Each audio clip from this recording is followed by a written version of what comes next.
Hi, folks. Um, Today's poem is by one of my favorite poets, not just favorite living poets, but favorite poets of all time, Taylor Mali. And I'm going to include some links down in the description to some of his readings of poems that I mentioned here, as well as, of course, this one. But let's get started. This is called Totally Like Whatever, you know? In case you hadn't noticed, it has somehow become uncool to sound like you know what you're talking about or believe strongly in what you're saying. Invisible question marks and parenthetical you knows have been attaching themselves to the end of our sentences, even when the sentences aren't like questions, you know? Declarative sentences, so called because they used to like declare things to be true, okay? As opposed to other things are like totally, not, have been infected by a totally hip and tragically cool interrogative tone, you know? Like, don't think I'm uncool just because I've noticed this. This is just like the word on the street, you know? It's like what I've heard. I have nothing personally invested in my own opinions, okay? I'm just inviting you to join me in my uncertainty. What has happened to our conviction? Where are the limbs out on which we once walked? Have they been, like, chopped down with the rest of the rainforest? Or do we have, like, nothing to say? Has society become so, like, totally, absolutely, you know? That we've gotten to the point where it's just, like, whatever. And actually, our disarticulation ness is just a clever sort of thing to disguise the fact that we've become the most aggressively inarticulate generation to come along since, a long time ago. I entreat you, I implore you, I exhort you, I challenge you to speak with conviction, to say what you believe in a manner that bespeaks the determination with which you believe it. Because, contrary to the wisdom of the bumper sticker, it is not enough these days to simply question authority. You have to speak with it too.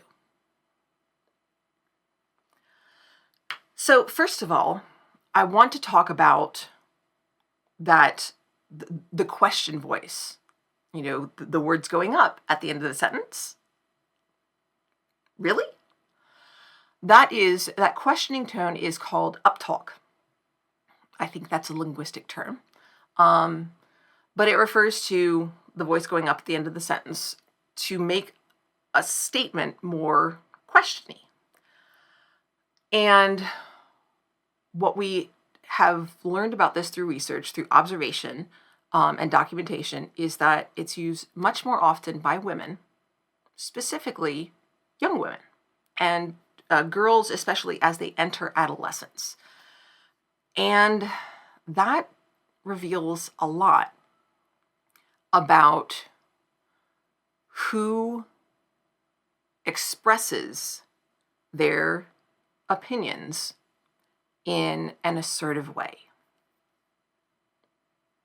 And I think you can probably guess where I'm going with this. Because what happens to women and girls when they do that?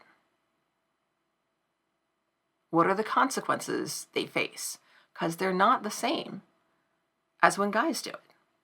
There are reasons that this happens.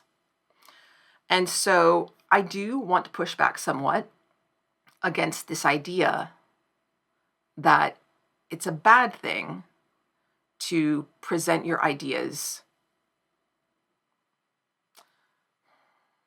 I'm trying to think of how to say this in a positive way.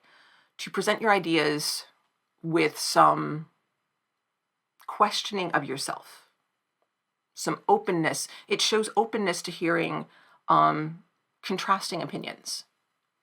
And it can be tough to strike that balance between being open to hearing disagreement and welcoming a healthy conversation and being unwilling to have those convictions. I would say that I think using uptalk or other ways of being less forceful with our language is a good thing overall, because those ideas are still being expressed. The problem, the greater problem, I think, is when the confident expression of ideas, or any expression of ideas at all, is met with such resistance that people learn that they're expected not to express their ideas at all. And they just hold them in. That creates resentment and bitterness. It's not healthy. It's not healthy not to express our ideas, even when maybe they're hurtful. The important thing is to find a way that we can express ideas that may be unpleasant or even harmful. The ideas in and of themselves are not harmful if we can find a way to express them gently enough to say, hey, I know there's something wrong with this. This may not come across the right way.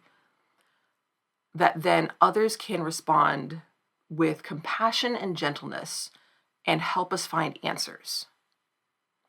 A far, far greater problem, and I'm seeing this more and more, is when people do have conviction with ideas that are hurtful and harmful.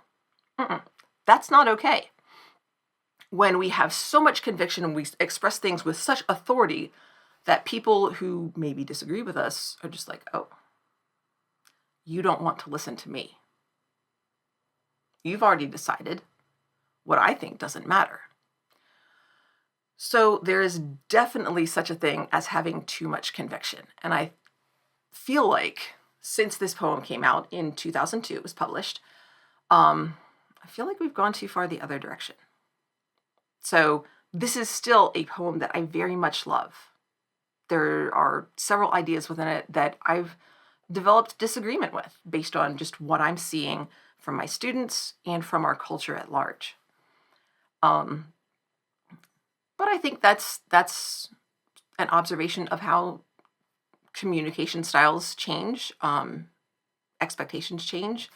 And so I think it's important to think about when this came out and sort of, what our society was like at the time and in the time it was being developed before it was published, and that environment. And we're not in the same environment now. So those ideas still matter. Those ideas are still important. How do we apply that same question, that same issue, in a different context? And I think what I would say now is we need to take a look at the value of questioning authority and questioning our own convictions as well. So, thank you, Taylor Molly, for writing and sharing this poem. I hope this does not come across as, negative. It's not. I really do enjoy it. I enjoy the thinking that it has led me to, and I want to say thanks.